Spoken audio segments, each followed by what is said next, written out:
আয়ারল্যান্ডের বিরুদ্ধে প্রথম টেস্টে বাংলাদেশের জয় শুধুমাত্র সময়ের অপেক্ষা।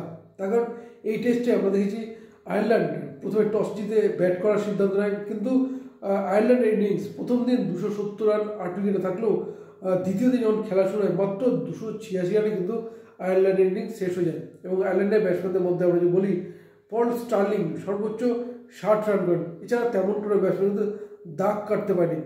এবং 286 রান যেখানে আয়ারল্যান্ড করে, এরপরই খেলতে হবে বাংলাদেশ। প্রথম দিন তাদের রান ছিল 338, কিন্তু তারপরে যে খেলা শুরু করে বাংলাদেশ, বিশেষ করে 338 রানের ক্ষেত্রে মোহাম্মদুল্লাহ হাসান জয় 169 রানে অপরাজিত ছিলেন। এবং পাশাপাশি আমরা যদি দেখি মমিনুল হক, তিনি কিন্তু 80 রানে অপরাজিত ছিলেন, অর্থাৎ এক উইকেটে 338 রান ছিল। এবার তৃতীয় দিনে খেলা শুরু হতেই মোহাম্মদুল্লাহ হাসান জয় মাত্র 171 রান করে আউট হয়ে যান।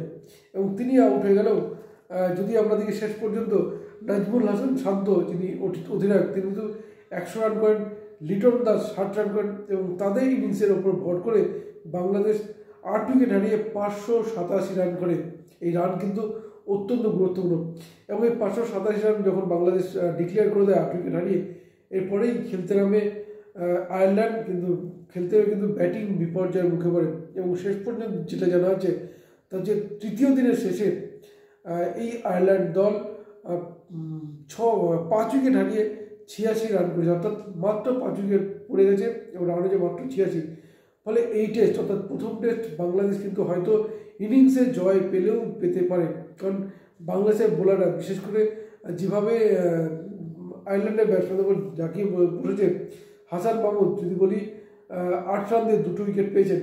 ফলে স্বাভাবিকভাবেই একটা যথেষ্ট চাপে রয়েছে আয়ারল্যান্ড।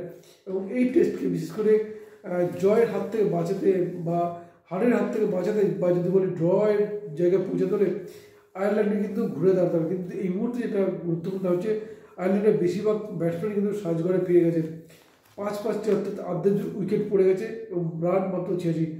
ফলে চতুর্থ দিনে খেলা শুরু হতে কতক্ষণে বাংলাদেশ জয় পায় বা কী ব্যবধানে পায়, সেটা কিন্তু এই মুহূর্তে ক্রীড়াপ্রেমীদের মধ্যে গুরুত্বপূর্ণ বিষয়। বাংলাদেশের ক্রীড়াপ্রেমিকরা কিন্তু সেটাই চাইছেন যে চতুর্থ দিন খেলা শুরু হয়ে প্রথম সেশনেই খেলাটা শেষ করতে। তার কারণ 5 উইকেট পড়ে গেছে। এই মুহূর্তে আয়ারল্যান্ডের টেল ইন্ডিয়ানরা ব্যাটসম্যান করছে। এখন দেখা যাক এই টেস্টে বাংলাদেশ ব্যবধানটা, জয়ের ব্যবধান ঠিক কী হতে পারে। আয়ারল্যান্ড কি পারবে তাদের ইনিংসে হার বাঁচাতে? এটা এখন সবচেয়ে গুরুত্বপূর্ণ। এখন দেখা যাক কী ফল হয়। আমাদের নজর থাকবে, নজর রাখুন আপনারা।